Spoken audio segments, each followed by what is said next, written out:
Busy Sunday, there was a chance for some movement in the Western Conference standings. The Warriors starting to create some distance at the top, riding a 10-game winning streak. The Clippers were in first place on December 4th, and now they're holding on to that final spot out west. They took on a Kings team on the outside of the playoff picture looking in. Those two teams going head-to-head. Doc Rivers with some OJ and his team all juiced up. Tobias Harris working out. Should be getting some all-star looks this year. Big Tobias, fine marching Gortat. And he's been solid all year for them. He's a guy that we really don't talk about a whole lot, but he could easily be an all-star this year. Their energy guy, Montrezl Harrell, was incredible, GA. He might be the most improved player in the league. I mean, he is, what a find for the Clippers in terms of what he has brought to the table. Great energy and consistency all season long. Double-digit assists for Lou Will off the bench, 10 of them. The Clippers actually assisted on 21 of their first 25 baskets. In the third quarter, back come the Kings. That's De'Aaron Fox. Shows the outside touch, then works it inside. Yeah, I love this young backcourt with him and Buddy Hield. I think in a couple years, man, they can be competing for one of the top spots in the backcourt because they play well together and their games fit each other. And then the third guy, Bogdanovich, is terrific as well. So we had a 5-point game. And in Patrick Beverley, known for his defense, providing some offense, Montrezl Harrell cleaning up the mess. 25 points off the bench for Harrell. He also added 7 rebounds, missed just 2 shots. Here's Patrick Beverley with Christina Pink following the victory. Pat. So many positives for the Clippers in that one, but let's focus on the assists. 35 team assists. Lou Will, known as a guy that'll get you a bucket, but he had 10 of those. Really, they were effective as a total unit, being able to make sure everyone gets a touch. You know, they put a tremendous amount of pressure on you with their ability to execute offensively. You know, they get the rim runs. They can space it with the three-point shooting. They're collectively a good passing basketball team with terrific spacing. And so when you've got that combination and the confidence with which they're playing right now, you know, they're having success. You know, they had a little bit of a struggle there. Obviously, Gallinari's out right now, but they seem to have righted the ship here, having won 3 in a row. And you say a struggle when we look at the Kings and the Clippers a month and a half ago. It's like, wow, look at these two teams surprising everyone towards the top of the Western Conference standings, and you see where they are now. Not that they're bad, because both teams are still exceeding expectations, but the trading deadline is coming up. If you're the Kings, if you're the Clippers, do you buy or do you sell? What do you say, Rip? Well, for the Kings, I think you stay put. I mean, you got a great young nucleus here. Like we talked about, I feel like they got in a couple of years, we'll be talking about Buddy Hield and De'Aaron Fox as one of the best backcourts in the game. And I think they complement each other. You got one guy that dominates the ball in Fox, and then you got Buddy Hield just coming off pin downs and screens and things like that. And you got a young Bagley out there still trying to find his way around the league. So if I'm the Kings, I'm staying put. Maybe add a couple veterans for the locker room, you know, so they can understand how to win and win big games. I mean, we've seen it early in the season. Some games they have big leads and they'll give them up and end up losing the game. So I think if you're the Sacramento Kings, you got to stay put with this young team. And the thing about it is they're not in a scenario where they've got championship aspirations. So in essence, to Rip's point, they're playing with the house's money. Yeah. So, like, if this is a team that somehow finds themselves in the postseason, that's a confidence boost that you give this young crew. Because ultimately, that's the ultimate validation as a player, team-wise, is confidence. If you make the postseason with that young core, like, then they go to another level. And so I want to just see progress if I'm Sacramento. I'm not necessarily looking to change anything in terms of what we're doing because we're a competitive team with our young core nucleus. I don't want to disrupt that right now. And they seem to be all guys that get it. Yeah. Like there's no issues in their locker room. They don't have any malcontents. They got guys that come to work every day with their hard hat that want to get better. So Sacramento, in essence, they're in the perfect situation. They're ahead of expectations right now. They got a great young core nucleus that they just want to continue to develop because at some point, Golden State's not going to be Golden State. Now, that may not happen for a couple years, but eventually there's going to have to be a new kid on the block. We see it in the Eastern Conference right now, and you see how many of those teams are taking another step. I think Sacramento is kind of indicative of that, and they are heading in the right direction. Taking a step back, you mentioned the Clippers and the depth that they have because Danilo Gallinari not playing right now. Montrezl Harrell able to give you 25 off the bench. When you look at the fact that the Clippers can rely on bench guys like Montrezl and like Lou Will, does that make them, you look at them as a team that could make the playoffs out west? Absolutely. You know, I thought they'd have a chance, but they've exceeded my expectations as well. I mean, in part because of how good Harrell has played for them. Obviously, Lou Williams is a six-man-of-the-year candidate every year. But then you look at how good Tobias and Gallinari have played. The fact now Beverly and Bradley are healthy. Maybe if they can, because remember, they really haven't been very good, that backcourt. So now if you start getting consistency out of those two, this becomes a much scarier team. I think everybody, when you look at that Western Conference, there's Golden State and there's everybody else. And so if you're the Clippers, you're like, we can beat anybody 4 times in a 7-game series. And they've been doing it by committee. I mean, we're so used to the Los Angeles Clippers, you know, doing it just going through 2 guys, Blake Griffin and Chris Paul. So Doc Rivers had to change his offensive schemes. And now you got a lot of guys that played on multiple teams and now actually found a home. And they love playing with each other. And when it showed last year because they came out and played hard every game. They didn't have the talent, but they played hard each and every night. And now they're starting to figure it out. Tobias Harris is coming into his own.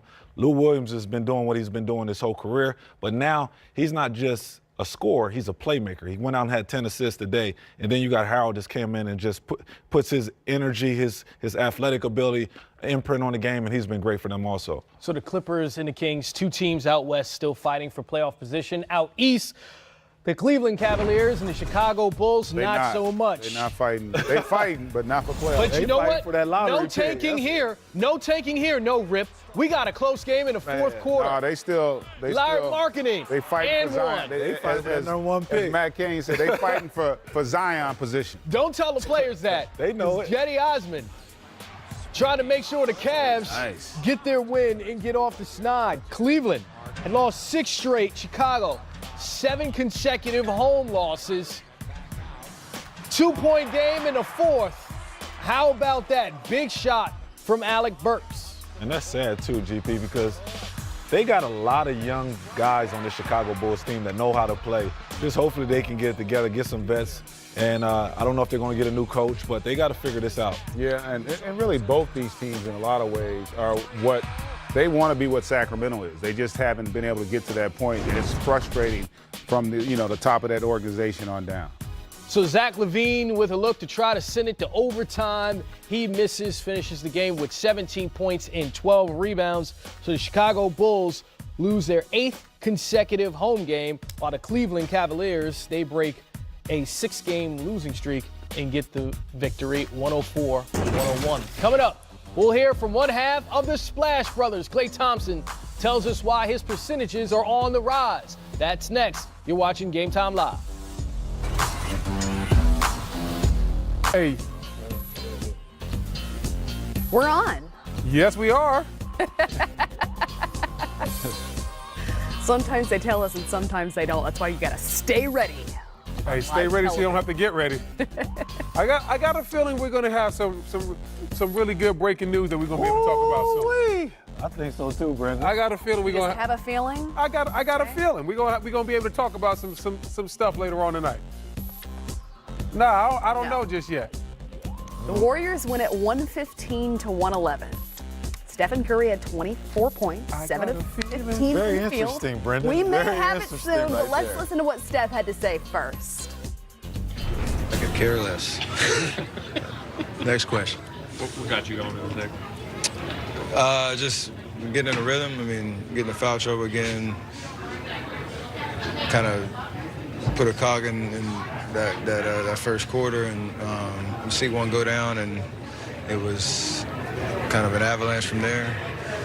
We were moving the ball really well, and really in the first quarter, and especially early in that second, all the threes I got were off of either relocation or swing, and That's when we're at our best, when everybody's a threat. We're moving the ball, looking for open shots, and obviously want them to go in. So if you guys are 10 and what do you think the key has been over the last couple of weeks to really get y'all at the moment? Probably the best thing we're doing right now is taking care of the ball. Playmakers are making right decisions more times than not, getting shots up. And that's obviously when talent takes over. Our defense has been better. People are settling into rotations with DeMarcus, and we got an edge about us. It hasn't been perfect, and we know we can still get better, but we've talked about putting a run together for a while now, and we're right in the middle of a really good one, and you want to create good vibes, especially with All-Star break coming up, and continue to build momentum on the second half of the season. Like every time you guys play them, it's like back and forth. It's always they've all been tight. Yeah, two great teams going at it. We bring the best out of each other, obviously. In this building, it's tough. They're loud, they're engaged, and they can go on runs. and tonight we knew that was going to happen, but we were able to withstand them, go right back at them, get a bunch of stops in the fourth quarter to keep a little bit of distance. Clay hits a big shot. KD forces the issue and gets the foul line a couple times. And besides those two careless turnovers, giving them another shot, we were pretty much in control. I didn't feel like we were it was in jeopardy, even though how close the game was. It felt like we had good momentum. It's always tough to lose, but I don't think that, we had our chances at the end, and, we just couldn't capitalize on them. So, it's just a game where we take the lessons and move on. What kind of lessons? Just staying poised in certain situations, finishing plays, continuing to do the little things. Obviously, going against the best, you don't have a lot of room to make mistakes. So, just cleaning some of that stuff up. But we played pretty well. Had a few chances at the end, just didn't go our way. How much more difficult is it to move the ball against them down the stretch? Well, they do a great job of switching. Obviously, the matchup of me and Clay does a great job of, kind of following me everywhere on the court, as well as Andre Iguodala. So, they try to keep you away from the paint and, you take tough shots. And we converted on a lot of them tonight. Some teams struggle with that, but we had our opportunities. We just got to finish them going. When we see them in Golden State, but it's just a great time out there going against the best of the best. It's always fun. You don't get it too often every single night going against that many great players on one team. So just fun. We talk a lot about being able to close out games against these guys that really do have to take it to another level. Yeah, we got 5 guys legitimately that know the game very, very well. No tendencies, have been, championship winners for a while, so closing games against them is always going to be tough because they have the ability to go on offensive runs, and defensively they're pretty solid. More than pretty solid. They're freaking great on defense. So.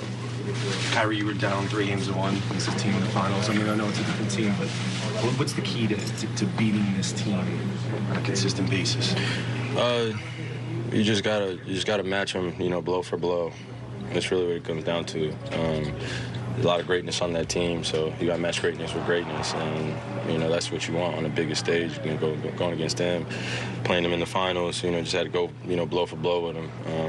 Just got a lot of shooting, make a lot of shots. Those guys are great in their locker room, like I said. I could speak all day about them, how great they are individually, but as a team, you got to guard everybody. Like I said, everybody knows the game pretty well.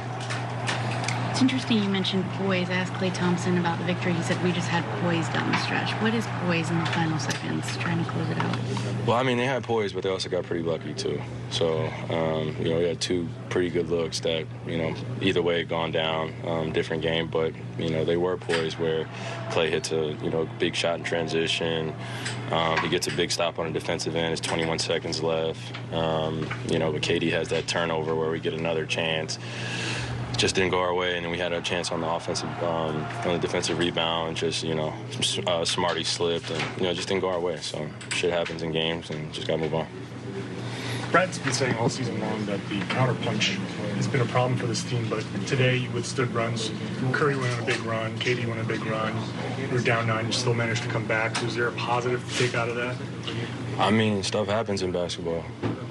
So what? So, I mean, we've come back from plenty down. I don't think, I think it's just how timely our counterpunches have to be, where we go scoreless on a few possessions and teams score on us. It's just, you can't hold your head. You can't, panic or anything like that. It just happens. It's basketball. Basketball's not going to go in every single possession. So being able to, have your structure defensively and stick to the game plan, then that becomes tough. But, if you want to be great in this league, then you got to do it. So I think we did a great job of that, of just battling back and, doing some of the great things. And a lot of positives, but obviously, like I said, a few bad bounces their way. But I can't wait to play them again. It's all, like I said, it's always fun going against the best. You don't get to do it every single night. So. And in case you missed it, guys, was it an NBA Finals preview? I don't know. Opinion, but yes. I don't know yet. Brendan's going to Toronto. I like Toronto, but I'm going there. I'm staying with the Celtics. I just love Steph's dance moves. Well, we're going to have the highlight. He was in the groove.